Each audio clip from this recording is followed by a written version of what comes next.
예, 전주시의회 국회의원 이성윤입니다. 법령제 차장님. 예. 정말 국민들이 참 부글부글 끓고 있습니다.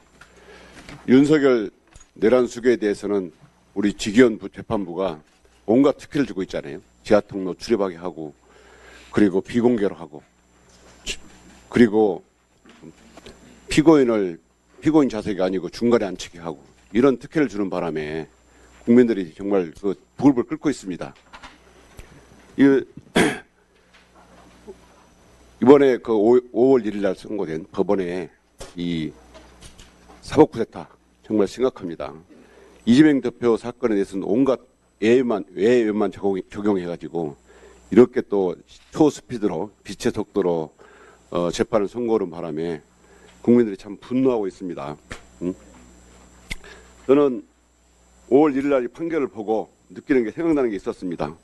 물론 많은 법원에 계신 분들이 문자를 줬어요. 대법관들이 정치 몰입해가 되었다. 이렇게 표현하는 분도 있었어요. 정말 대법관님들 심각하게 반성을 해야 되고 생각합니다.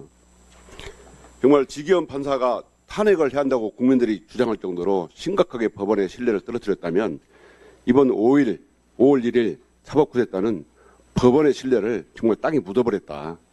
정말 내팽개친 판결입니다. 우리 차장님 동의하십니까? 판결에 대해서 평가는 다 다를 수 있다고 생각합니다. 차장님 혹시 제2 인혁당 사건 생각나십니까? 예, 좀 말씀을 해주시면. 제2 인혁당 사건은 1975년 4월 8일 날 대법원 전원 합의체에서 판결한 사건입니다. 이 사건이 왜 문제가 되냐면 75년 2월 달에 선고되자마자 다시 한 달 보름 만에 대법원이 딱 하루 전원 합의체에서 심리를 하고 바로 선고까지 했습니다. 선고 내용이 8명 사형 선고입니다.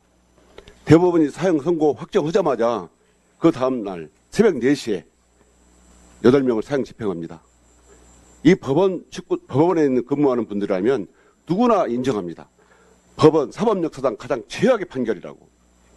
저는 어제 이 대법원이 한 조희대 대법원장이 내린 이 이재명 공직선거법 위반 판결 제2의 인혁당 사건이라고 생각하고 정말 수치스럽게 생각한다고 생각합니다. 사장님, 법원에서 그 전원합의체 심판 내규가 있죠. 예. 10일 이내에 공고하게 돼 있죠. 어떤 원칙이 변함을 열라면. 예. 그 다음에 한 달에 한 번이 원칙이죠. 예, 그렇습니다. 그 다음에 우리 그 재판 연구관들이 사전 보고가 있어야 되죠. 검토 보고가. 예. 예? 이런 거 지켰습니까? 지켰을 것으로 생각하고 있습니다. 그러면 그 재판 기록은 다 봅니까? 아니면 연구관들이 검토 보고서를 다 봅니까? 기록을 봅니까? 검토 보고서를 봅니까? 대법관님들께서 예. 연구관들의 검토 보고도 보시고 기록도 다 보실 것으로 판단. 기록이 언제 대법원에 왔습니까?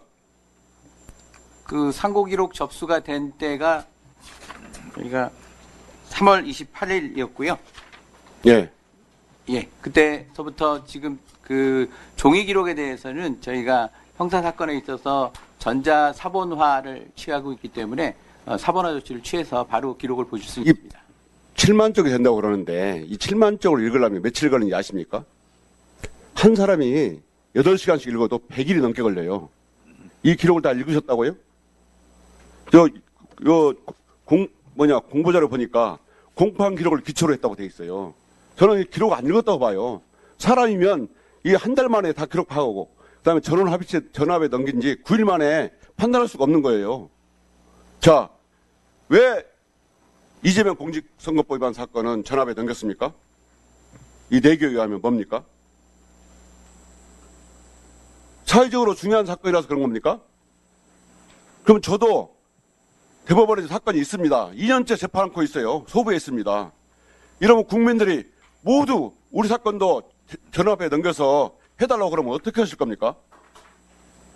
제 사건도 제 관련된 검사들이 많이 있습니다. 그 사람들이 판결을 기다리고 있어요. 이렇게 재판을 자의적으로 하니까 국민들이 비판을 받는 겁니다. 이거는 대법원이 작심하고 선거에 개입한 것이고요.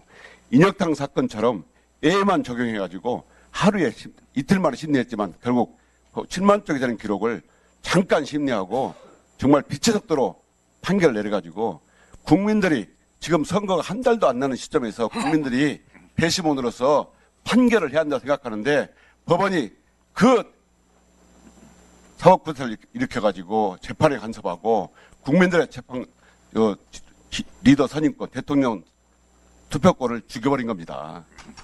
이건 제2의 인혁당 사건보다 더 심각한 것입니다. 인혁당 사건은 유신 독재 권력에 굴복한 것이지만 이건 법원이 자원해서 한 거예요.